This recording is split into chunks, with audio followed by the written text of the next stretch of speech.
L'histoire d'Alexander Volkanovski est celle d'un homme qui parviendra à la seule force de ses poings à devenir l'un des champions les plus dominants de l'UFC. En écrasant les plus grandes légendes de sa catégorie, il parviendra à se hisser parmi les meilleurs athlètes à avoir jamais foulé le sol d'une cage de MMA et réalisera l'un des règnes les plus dominants qu'ait jamais connu sa catégorie. Mais comment cette carrière inoubliable a bien failli ne jamais voir le jour? Comment ce qui lui a permis de réaliser l'une des ascensions les plus légendaires semble bien aujourd'hui être ce qui va causer sa perte? Voici l'histoire de l'un des champions les plus mythiques de l'UFC, voici l'histoire d'Alexander the Great Volkanovski.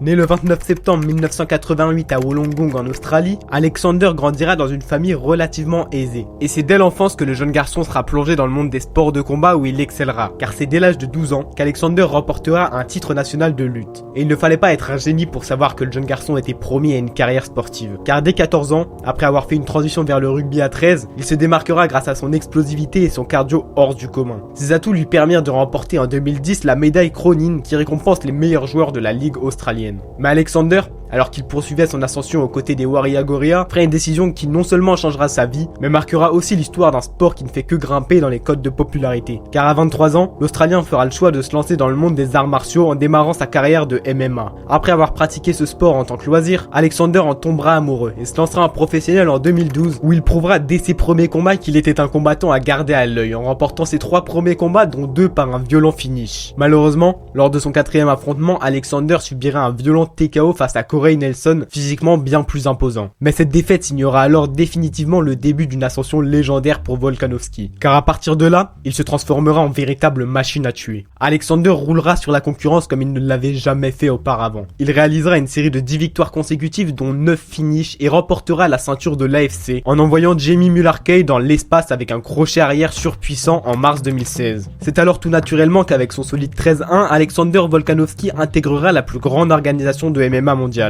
The Great fera alors ses débuts à l'UFC en fanfare en écrasant Yusuke Kasuya sous son puissant ground and pound en novembre 2016 et enverra un message surpuissant à tous les lightweights montrant que ce n'était plus qu'une question de temps avant qu'il vienne enrouler la ceinture de champion du monde autour de sa taille. Alexander poursuivra son ascension en redescendant en featherweight et réalisera une véritable démonstration de force en s'opposant à Misoto Hirota qui se retrouvera totalement dépassé par la boxe de Volkanovski qui remportera le combat par décision unanime. Il réitérera en surclassant Shan Young en le sonnant dans les phases de clinch avec de puissants coups des genoux avant de le contrôler au sol après avoir réalisé d'impressionnants takedowns. Alexander pourra après 3 rounds de domination totale ajouter une nouvelle victoire à sa série de 13 victoires consécutives en envoyant un signal fort à toute la catégorie, montrant qu'il se rapprochait bel et bien de la ceinture et que plus rien ne pourrait l'arrêter. Alexander s'opposera alors à l'invaincu Jeremy Kennedy qui ne pourra pas contenir le monstre australien plus de 2 rounds, subissant un violent TKO qui propulsera le nom de Volkanovski à l'international. Faisant alors de plus en plus de bruit, l'UFC l'opposera au pionnier du sport, Darren Elkins, qui ne parviendra pas à suivre le rythme d'Alexander, se faisant alors rouler dessus pendant 15 minutes consécutives, qui amenèrent alors Volkanovski à se mesurer en décembre 2018 à une véritable figure du sport qui ne flanchit jusqu'ici que face à des champions UFC, Chad Mendes.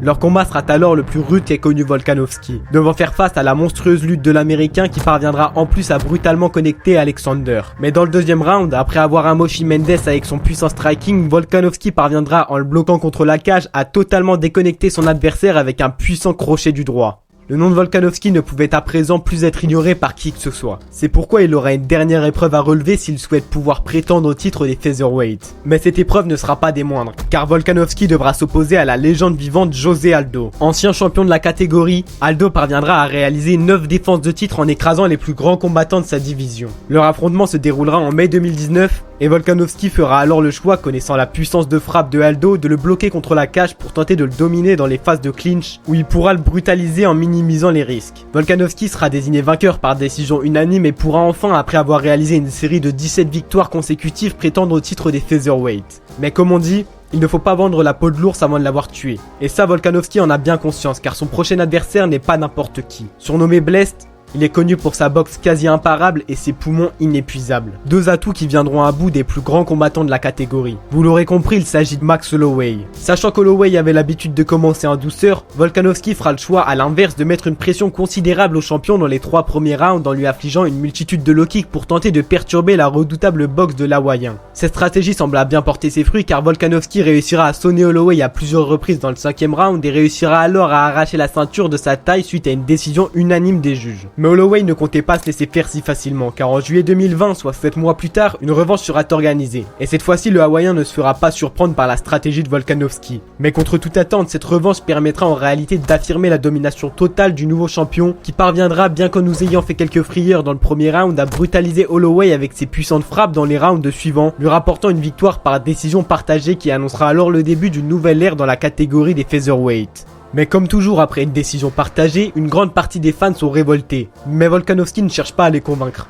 Lui compte bien réaliser un règne inoubliable tant sa domination sera sans précédente. Alors il poursuivra sa conquête en affrontant Brian Ortega dans un combat qui montrera au monde entier la puissance de l'esprit de l'Australien. Car suite à une guillotine qui sembla clôturer le combat, Volkanovski ne tapera pas et parviendra à s'en défaire. Mais cette performance n'est pas anecdotique, car Brian Ortega n'est pas n'importe qui lorsqu'il s'agit de soumission. Et s'il était bien censé dominer l'Australien dans un domaine, c'était dans celui-là. Volkanovski parviendra alors à se tirer de cette soumission et punira son adversaire avec un ground and pound écrasant. Il finira par remporter le combat par décision unanime en plus du respect des fans toujours bouche bée suite à sa performance.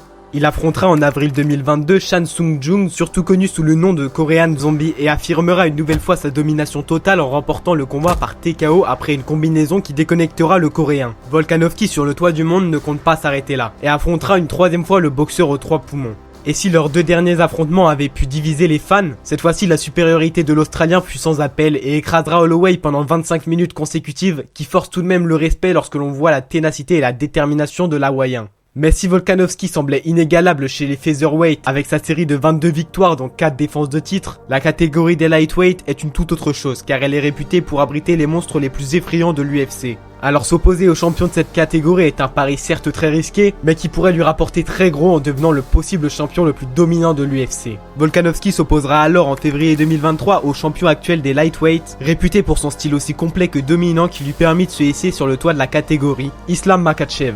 Mais malheureusement, cette prise de risque se révélera fatale pour l'Australien, qui bien que parvenant à s'exprimer dans les phases de striking, ne parviendra plus à suivre le Dagestanais dans sa lutte imprenable. Volkanovski devra alors s'avouer vaincu suite à la décision unanime des juges. Mais tout n'est pas perdu pour Alexander, car même s'il a perdu son combat en lightweight, il a tout de même conservé sa ceinture chez les featherweight. Il redescendra de catégorie pour la défendre face à l'actuel champion intérimaire Yair Rodriguez, qu'il surclassera totalement grâce à sa lutte qui lui permettra d'infliger de sévères dégâts à son adversaire suite à son ground and pound. Volkanovski clôturera le combat au bout du 4e round après avoir brutalement connecté son adversaire, ce qui lui permettra de le finir au sol. Mais si Volkanovski pensait être définitivement revenu chez les featherweight, il sera sollicité en urgence pour sauver la carte de l'UFC 294 après que Charles Oliveira soit gravement ouvert à l'arcade. Mais si ce combat semblait déjà rude avec seulement 2 semaines de préparation, il se transformera en véritable cauchemar car l'adversaire de Volkanovski n'est autre que le seul champion à l'avoir jamais défait en plus de 10 ans. Oui, Volkanovski devra réaffronter en short notice Islam Makhachev chez les lightweight. Dans ces conditions, il n'avait quasiment aucune chance et sera malheureusement mis KO dès le premier round suite à un high kick du Dagestanais qui déconnectera Alexander.